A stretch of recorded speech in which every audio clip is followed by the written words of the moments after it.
Hai hai hai, what's up? Assalamualaikum warahmatullahi wabarakatuh.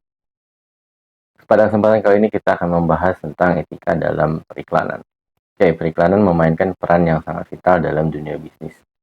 Hampir 30% anggaran itu bisa dimasukkan untuk ke periklanan, tergantung jenis perusahaannya. Namun memerlukan pedoman etika yang jelas untuk memastikan bahwa praktek yang dilakukan oleh periklanan itu adil dan transparan, serta bertanggung jawab.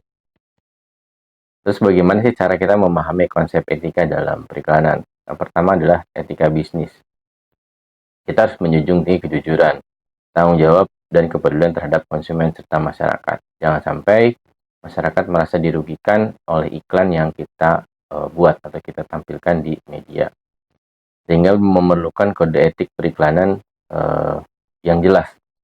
Setiap industri periklanan memiliki kode etik yang mengatur praktik iklan yang dapat diterima secara moral dan tidak menyesatkan konsumen, khususnya di dunia kesehatan atau makanan. Ini tidak merugikan atau bahkan mencederai konsumen itu sendiri. Oleh karena itu, tanggung jawab sosial sangat diperlukan agar dampak terhadap lingkungan dan sosial tidak terlalu besar ditimbulkan. Apa sih prinsip-prinsip etika dalam periklanan? Yang pertama, kejujuran. Produk atau barang atau jasa itu harus dimunculkan, diiklankan secara jujur. Tidak boleh melakukan kebohongan atau manipulasi. Dan tanggung jawab sosial. Iklan harus mempertimbangkan dampak sosial dan budaya yang dapat ditimbulkan.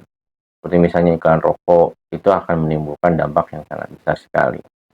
Terus perlindungan terhadap kelompok rentan. Kelompok rentan di sini bisa manula atau anak-anak ya yang belum masuk usia. Iklan tidak boleh memanfaatkan atau mengeksploitasi kelompok rentan anak-anak, remaja, dan orang tua atau berkebutuhan khusus.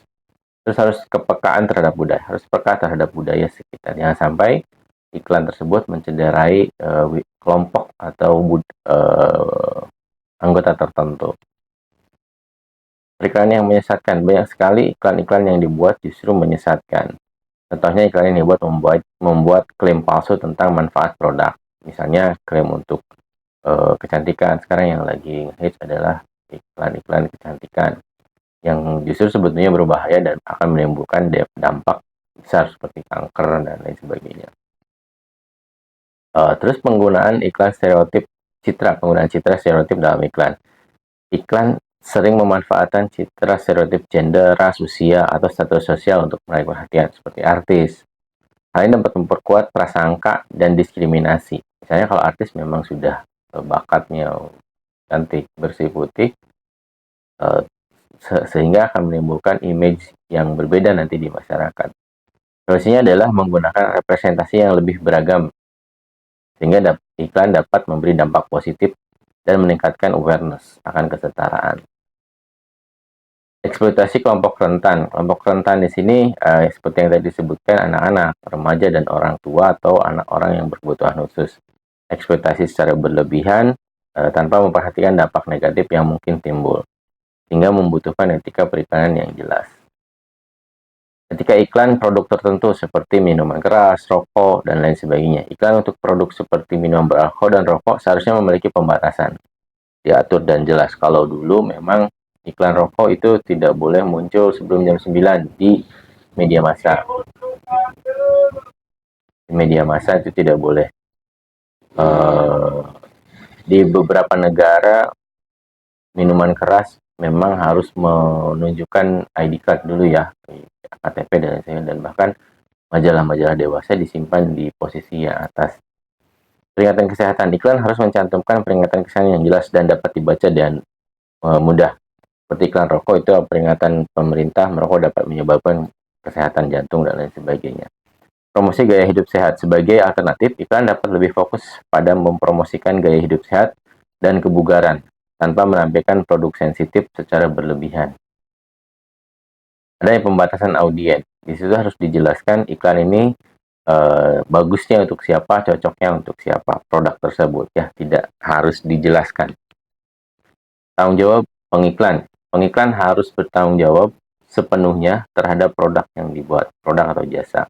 Sehingga seperti yang tadi disebutkan, kejujuran menjadi poin utama sebagai tanggung jawab pengiklan.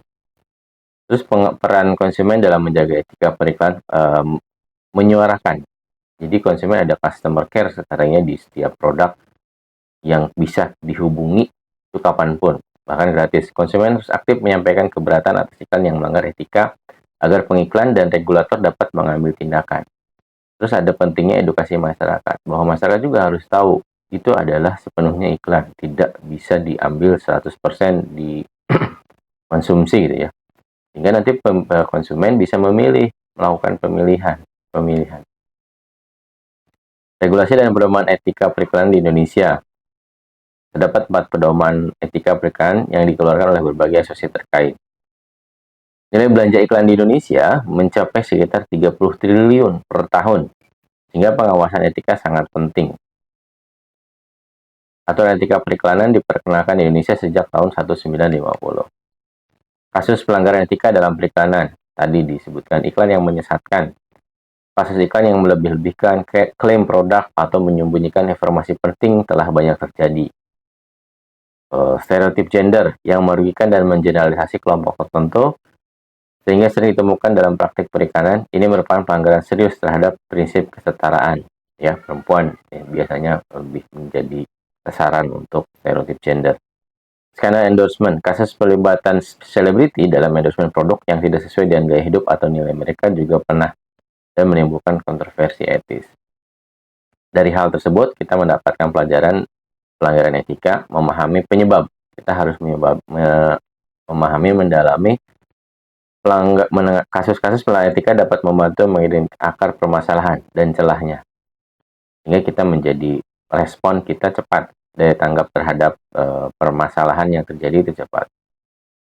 Dan yang penting adalah keterlibatan pemangku kepentingan, ya, para pemerintah khususnya dalam hal ini. Sehingga kita membutuhkan kesadaran etis dalam industri periklanan. Apa saja sih yang harus kita bangun untuk menyadarkan masyarakat? Yang pertama adalah pelatihan dan edukasi. Pelatihan ini harus memang berkolaborasi dengan pemerintah. Bisa pemerintah daerah, pemerintah pusat. Kemudian adalah penegakan kode etik yang tegas dan jelas. Kadang sekarang ada iklan rokok yang tidak boleh muncul, tapi iklan rokok tersebut menjadi sponsor di acara olahraga. Itu sangat membingungkan buat masyarakat. Di media massa memang tidak ada iklan rokok orang atau yang sedang merokok, tidak ada. Tapi saat kita nonton bola, di billboard itu kelihatan rokok, macam-macam rokok gitu yang membingungkan buat masyarakat. Dan selain itu juga suplai terbesar rokok buat pemerintah ya. Membangun budaya organisasi, menanamkan nilai-nilai integritas, tanggung jawab, dan kepedulian terhadap masyarakat dalam budaya organisasi periklanan. Praktik periklanan yang bertanggung jawab itu harus transparan, terbuka, dan jujur, tanpa menyembunyikan atau memanipulasi fakta yang penting bagi konsumen. Terus representasi yang setara, iklan harus menghindari stereotip atau citra yang mendiskriminasi dan menampilkan representasi. Selanjutnya tentu perlindungan kelompok rentan. Oke, itu sekilas tentang iklan etika dalam periklanan. Nanti akan di-share lebih jelas bentuk-bentuk kode etik periklanan. Oke, assalamualaikum warahmatullahi wabarakatuh.